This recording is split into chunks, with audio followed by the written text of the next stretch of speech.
La inteligencia artificial generativa nos plantea retos no solo tecnológicos, sino también políticos y democráticos.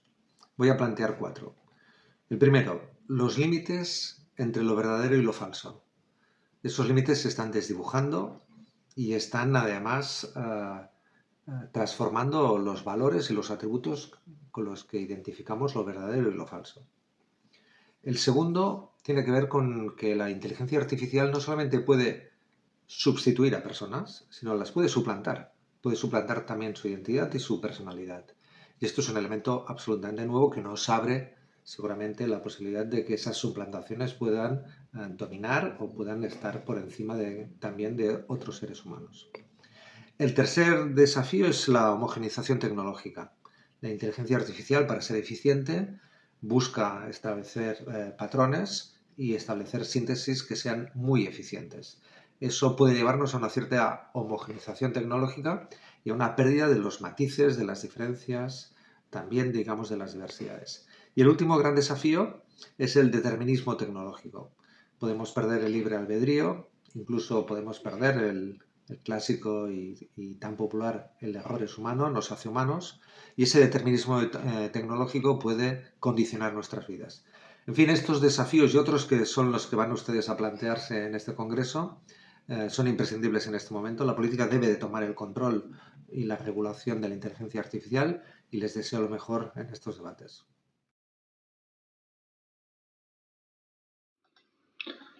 La inteligencia artificial no está de paso, sino que ha venido para quedarse. Y en este sentido, para la comunicación política creo que es un gran reto, ¿no? Y lo es, en mi opinión, por tres grandes razones. La primera, porque hay que aprender a usarla. Y sí, es muy sencilla, muy fácil, todo el mundo pensamos que sabemos utilizarla, pero hay que saber cómo pedir las cosas, las acciones a través de prompts, hay que saber cómo la máquina se tiene que poner en nuestro lugar y sepa que queramos, ¿no?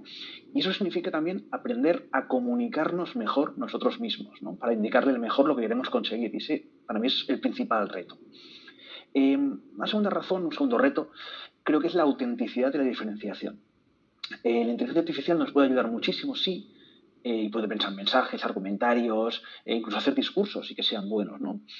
Pero en estos tiempos de desafección, de polarización, la autenticidad en un político, la diferenciación entre un político y otro sigue siendo muy importante o cada vez es más importante. En este sentido, necesitamos una inteligencia artificial que nos ayude, pero no puede sustituir a un consultor, no puede sustituir la emocionalidad de las palabras. En este sentido, la inteligencia artificial es muy útil, funciona perfecta, pero no es una solución ni es una sustitución, es una herramienta que hay que saber utilizar, comunicación política, ¿no? Y en tercer lugar, es un reto para la ética, porque es muy sencillo y aún no será más manipular, engañar, mentir, ¿no? Falsificar imágenes. Además, es importante porque nuestro cerebro confía mucho más en lo que ve y escucha que no lo que le dice. En ese sentido, en una sociedad polarizada, ser ético va a ser un gran reto, ¿de acuerdo? Aún así, de acuerdo, son tres grandes retos, pero también son tres grandes oportunidades, ¿no? La primera, aprender a usarla y a mejorar su uso, ¿no?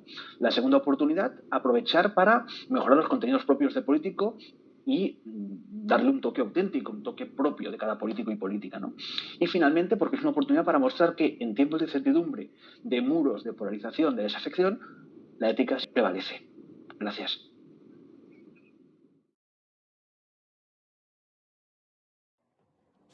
Buenos días, soy periodista de formación, pero la inteligencia artificial ya forma parte de mi día a día y quería aprovechar este foro para quitaros esos miedos que un poco está generando esta irrupción tecnológica que está revolucionando nuestras sociedades de diferentes puntos de vista.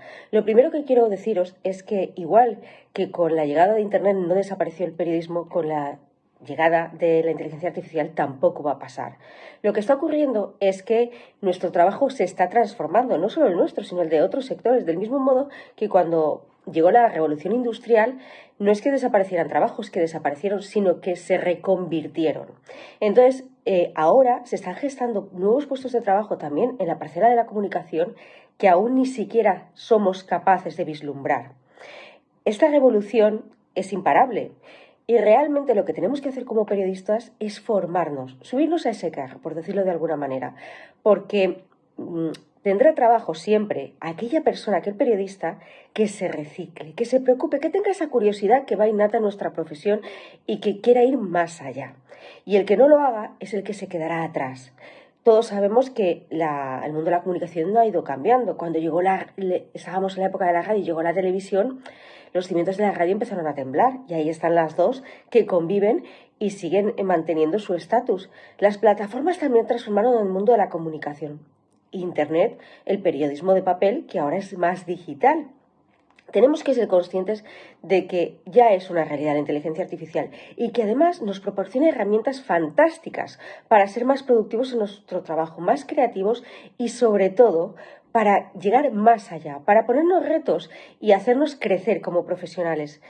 Quiero quitaros los miedos, quiero que subáis al carro como lo he hecho yo, porque sin duda va a ser un éxito para nuestra profesión si sabemos cómo hacerle frente. Muchas gracias.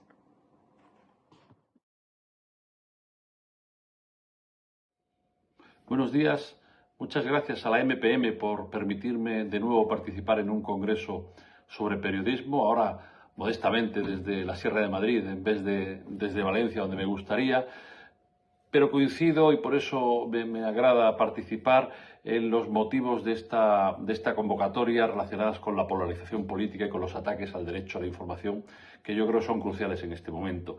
Debemos defender de una manera radical la autonomía de los medios frente al poder, no permitir injerencias. Eso es algo que ahora es más difícil que hacer que hace unos años. Y en este sentido creo que la profesión no debe tener fisuras, que debe haber un cierre de filas absoluto porque los principios están por encima de los diferentes posicionamientos editoriales. Si nos preguntamos si siguen valiendo los valores de siempre del periodismo, yo creo que sí.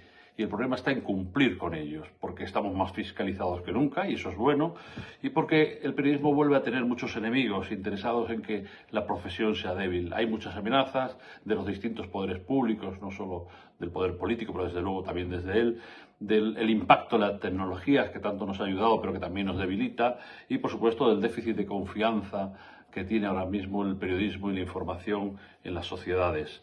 Yo creo que lo más inmediato, lo más urgente es que debemos procurar no ser desbordados por la manipulación, por lo falso, por aquello que de manera poco espontánea intenta imponerse en la realidad de los hechos. Y aquí entra de lleno el asunto de la inteligencia artificial, que tantas oportunidades como amenazas puede darnos. Es el último escalón de la digitalización que ha cambiado el mundo en una sola generación. Primero hubo una expansión de la información a través de las páginas web, después hubo una expansión de la conversación a través de las redes sociales y ahora irrumpe una expansión de la fabricación de contenidos y no sé si de la fabricación de hechos. Esto es lo que conviene aclarar, investigar en congresos como este y por eso os deseo que os sea muy fructífero. Un abrazo a todos.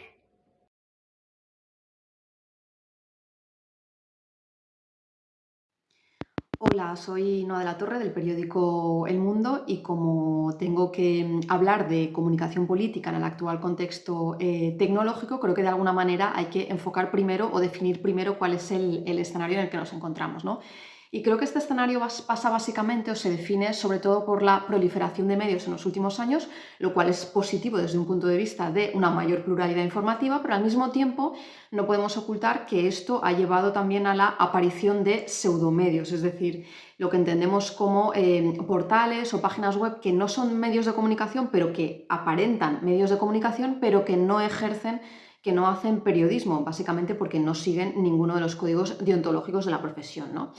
Esto, unido a la pérdida de credibilidad, sobre todo por parte de los medios de comunicación tradicionales en los últimos años, por causas que no vienen ahora a cuento, junto a, o a lo que hay que sumar, una incapacidad por parte de una buena parte de la población de discriminar, como digo, las fuentes informativas, es decir, las dificultades que tiene mucha gente para saber qué información informativa es fiable y cuál no, pero que esto de alguna manera nos lleva a una situación donde la comunicación política está siendo un canal propicio para la difusión de mensajes falsos. ¿Por qué? Porque los pseudomedios hacen de meros altavoces de las informaciones políticas falsas, es decir, los pseudomedios alineados a determinados partidos difundirán sin ningún problema los mensajes falsos de esos partidos. A todo esto hay que añadir, por supuesto, el canal de las redes sociales con la velocidad de transmisión de los bulos y las dificultades cada vez mayores para verificar la avalancha de información y de datos políticos en los medios de comunicación. Todo esto creo que nos debería llevar a una reflexión en la cual los medios de comunicación, los periodistas, tenemos que ser conscientes de que no podemos ejercer o de que no podemos ser meros altavoces de la información política, es decir, hay que contextualizar, analizar, investigar, y los políticos, los cargos políticos, la clase política debe asumir que los mensajes falsos pueden salir caros y son contraproducentes en una sociedad cada vez más donde la información, la transparencia es más importante cada día.